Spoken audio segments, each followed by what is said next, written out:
Hi. So today's video is going to be about adding diagnosis into Profiler. So this process is for all licensed staff who have made a new diagnosis for an individual and now want to insert it into Profiler.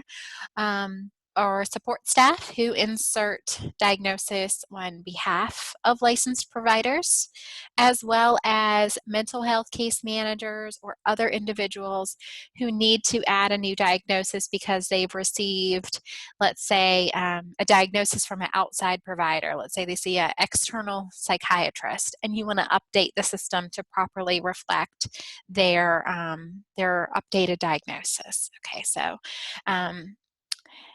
this is when you would use this process. There's an entirely different process for borrowing a diagnosis from a provider who has already made one in the system. Okay, so if you're not sure which process you need to use, please reach out to me and I would be more than happy to point you in the right direction. Okay, so we're going to enter our brand new diagnosis into Profiler. So I am on a practice chart in our training system, and it is an individual who I've made up everything on, and I've used the character Hermione Granger. Okay, so I'm going to go down to my treatment plan, and I'm going to use the eye care plan as an example, but you would go to whichever plan you are working with for your individual. I'm going to click on Profile of Treatment Plan. And different plans are going to look slightly different, but programs that use diagnosing should always have this diagnosis box at the top. Okay. We used to have multiple axes for diagnosis. The DSM-4 had a 5-axis system, and different types of diagnosis were on different axes, but now everything goes into the main diagnosis box. Okay, so I can see that my diagnosis box is blank. I'm going to click on the green plus right across from the heading diagnosis here. And when I hover over it, you see it says add diagnosis. So I'm going to click on that. And then it opens up a diagnosis box. Okay. So very important, okay, in this diagnosis field on the left, you want to click the drop-down arrow and select ICD-10. That's our coding format. It's the medical coding format used across the world, okay? And then in this drop-down where it says no selection, it's real tempting to click on this drop-down arrow. I think everybody does that the first time they practice with this because you just want to click the drop-down and select your diagnosis. But the ICD-10 coding and the diagnostic criteria in our system is so vast, you've got to give it more information. So you can either put your code, so I'll put in F32. So you can put a code if you know it, or if there is a keyword you would like to use, like schizophrenia or oppositional defiant, like you can type in that as well. And again, you don't want to hit enter, you want to click the down arrow. And then I can see all of the F32 diagnosis in the system. Okay, so I'm going to say that this is single episode severe with psychotic features, okay, F32.3.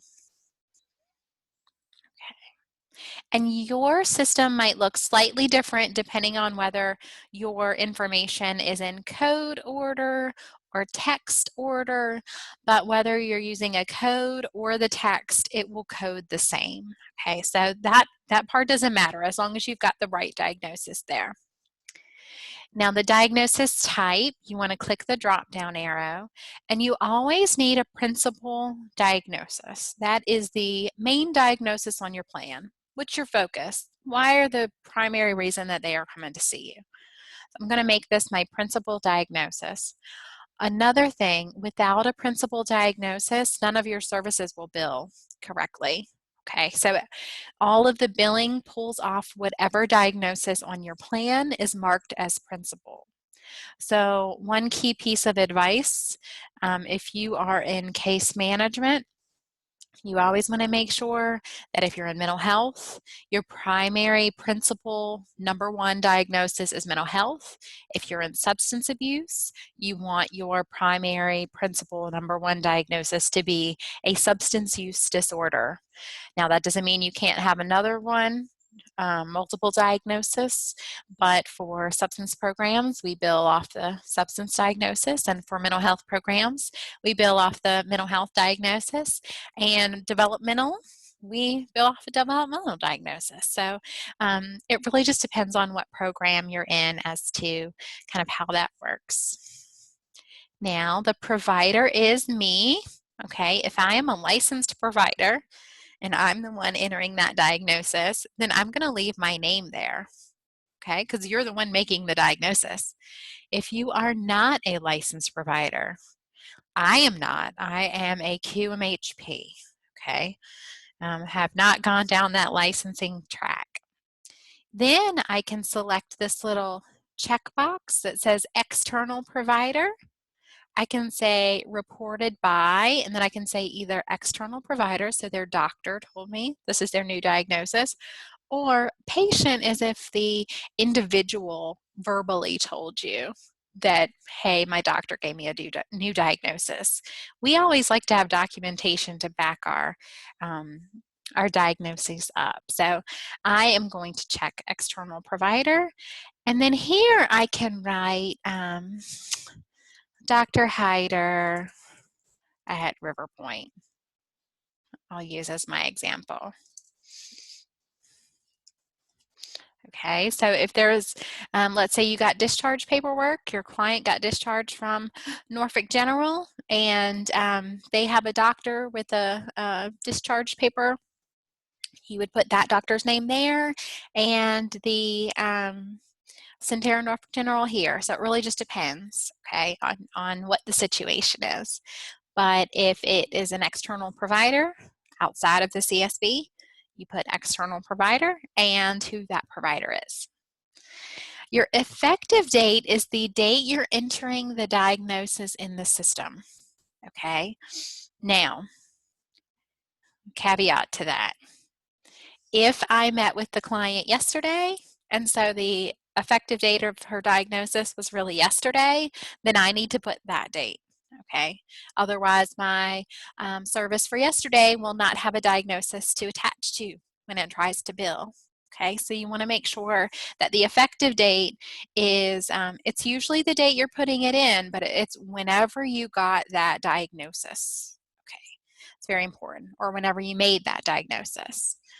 Effective dates are very important in Profiler. Our system is very date driven. If you have any questions about effective dates, please let me know, because if the effective date is wrong, we often can't bill for services provided. So, which makes sense, right? If I saw them yesterday and my effective date, let's say today is July 13th, I put that in for today, but I really saw them yesterday, there's not going to have a diagnosis for yesterday's service. Okay, so just check your dates there. Now, there's also a tab here called Link. Don't worry. If you don't think about the link tab, if you go to save it, it will say, hey, you've missed some fields, okay? So I'm going to click on link.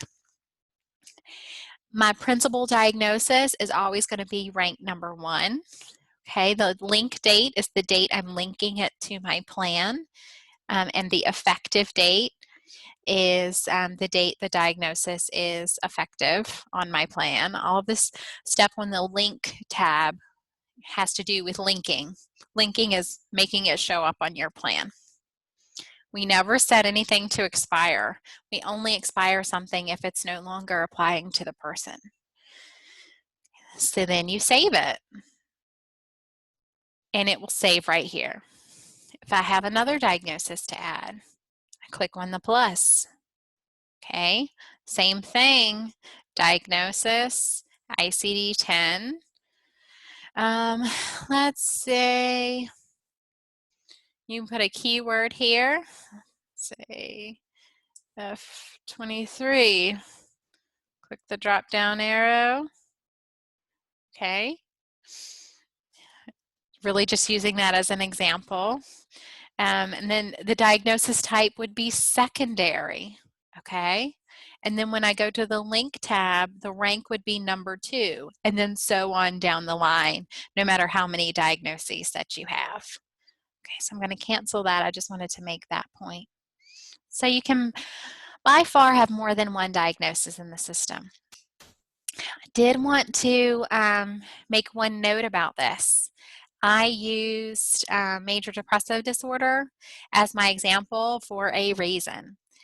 Anytime you add a depressive disorder into the system, so the coding is F32 or F33, whether you are entering that diagnosis or what, even if it's changing from, let's say, single episode to recurrent, the system is going to look at the effective date of that diagnosis, and it's also going to look for a Columbia Suicide Rating Scale to match that diagnosis. We are required to screen for suicide on anyone with a depressive disorder diagnosis, single episode or recurrent. So just an additional note, if you're adding in or making a diagnosis for someone who has major depressive disorder, you have got to go to the top of their chart, this plus UDD, click the plus here, and do this Columbia Suicide Severity Rating Scale form. The state requires us to screen everyone, and it looks off of those dates. You select your cost center, okay? And let's say right now, because of COVID-19, you are doing things remotely.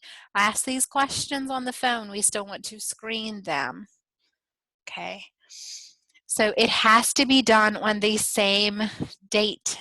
So if you are entering, you saw the person today, yes, I'm making this diagnosis today, they must also have a Columbia dated for today, okay, because we have to screen them on the date we identify and enter that major depressive disorder diagnosis. If you have any questions about, I'm going to cancel that. If you have any questions about when to do the Columbia Suicide Scale, or how to enter the diagnosis, or when do I borrow a diagnosis versus adding in the diagnosis new, please be sure to reach out for me. And that's all for today. Thank you. Hope you are safe and well wherever you are.